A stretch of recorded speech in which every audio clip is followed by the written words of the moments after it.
everybody, and welcome to our review of Talk to Me, a new Australian horror film that's doing the rounds and scaring the bejesus out of a bunch of people. And I'm joined today by my gorgeous fiance, Kylie. Say hello, Kylie. Hello. You're supposed to say hello, Kylie, but anyway. Talk to Me, yeah, this is a movie that we have been super excited about. We're both massive horror fans.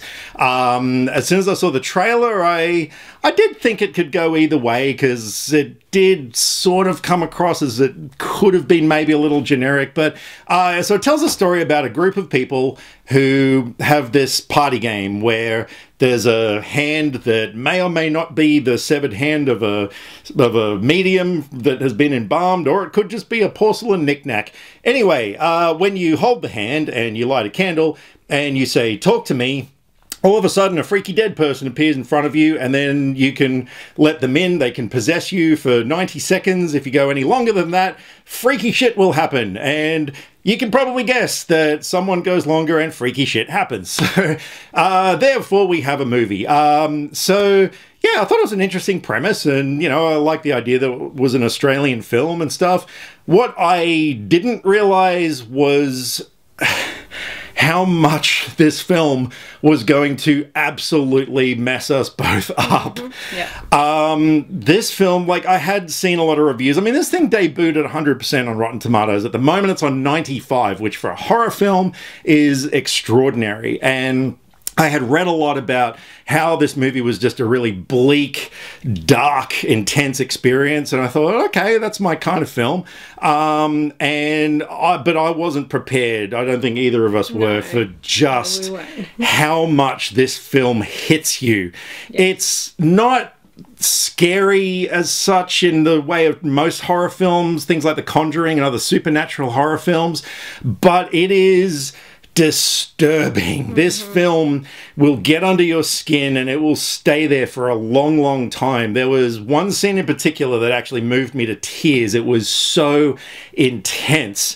I absolutely freaking loved this film, and I believe you did too. Yes, I absolutely enjoyed it. What were some of your favorite aspects of this film? Just the fact that it makes you feel emotions that you normally wouldn't be able to feel, and just the intense of how it makes you feel. Like, it's, yeah, I really don't know how to describe it, to be honest. It is the kind of film. It's very, like, take the words right out of my mouth kind of. But I have no words. It's just... Yeah. Yeah, no, that's fair. It is the kind of film that it just blows your mind. As far as things I liked, well, the bit from the start to the finish, I like. The performances were amazing. Sophie Wilde, who played the lead role in it, I thought she was great. She just had this kind of a strange look to her. I don't know, just something. She fit the character really well. She really fit the character. Everybody suited their characters really well. The young guy who played Riley, who was a character who, like, oh, he suffers a lot in this film. Yes. He was amazing. He really gave a lot of sympathy to his character that you needed to get on board with what later happens to him.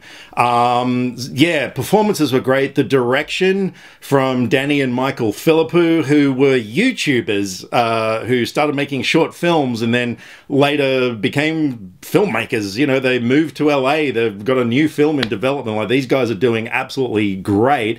The direction was phenomenal. The tone was consistent throughout the whole film. It retained the seriousness, that darkness. I mean, there's a lot of foreshadowing as well. Like, there were things that happen in the start that pay off later on, which was really clever storytelling. The musical score, whoever did that, I should have done my research, but yeah, the musical score was brilliant. It was nerve-wracking. The cinematography, everything, I can't fault it. What about you? There wasn't one boring part or minute or second of it. Like, you were just always on your toes waiting to see what was going to happen. Like, it wasn't, you know, oh my god, like, I'm going to get shit scared. It was just, yeah, it was intense and oh my god moments and what the, yeah, it was just, yeah, it was really And on the subject of the direction as well, they did a great job of making it a real horror film in terms of sometimes you would see something that, you know, if it was done by Hollywood, there'd be a big rousing orchestral stab and a jump scare or whatever, whereas these guys will just put a camera on something and let you look at it for several seconds and let that creepiness sink in, and they leave you hanging, and that is how you make a decent horror film. It's not about jump scares. It's not about sudden shocks that suddenly dissipate and you move on to the next thing. This film, there are a lot of things that all day today, we saw it last night, all day today, I've been thinking about it, yeah. Yeah, I've been remembering so much of this film. Like, I part of me really wants to see it again, but... Yes, we do. Which is... kind of a good thing, but kind of could be a bad thing, because yeah, because there's part of me is just like, oh my god, can I sit through that again? Because it is a really intense experience. Look, when this film comes out, this is a day one Blu-ray purchase without a doubt. I really think, I mean, I would urge people to go and see it on the big screen in a good cinema with sound and everything, but I think it could be the kind of film that would work at home as well. So yeah, by all means, go and see it. If you do happen to miss it in theaters, though, check it out when it comes to Blu-ray, etc. But yeah, easily day one purchase for me, and I am giving this film a 10 out of 10. And what about you? What are you giving this film? I would give it a 10 out of 10. Alright, so there you go. That is our thoughts on Talk to Me. Yeah, which I really think is my second favorite movie of this year. Evil Dead Rise has actually been pushed down. Like, for me, Evil Dead Rise was a fun horror movie. This one, though, a movie that can make me feel that much, is something special. So, yeah, this is rating very high on my list for this year. But thank you very much to you for joining me for this review, your first ever review. How'd you go? I don't know. We'll see. Alright, so if you have seen Talk to Me, and I hope you have, drop us some comments. Let me know what you thought of the movie, because I'd like to talk about movies, and we'd love to talk about movies with you. Catch you next time. Bye. Click subscribe to stay up to date with all the latest movie reviews. Skynet will be taking over any day now, so what have you got to lose? Nah.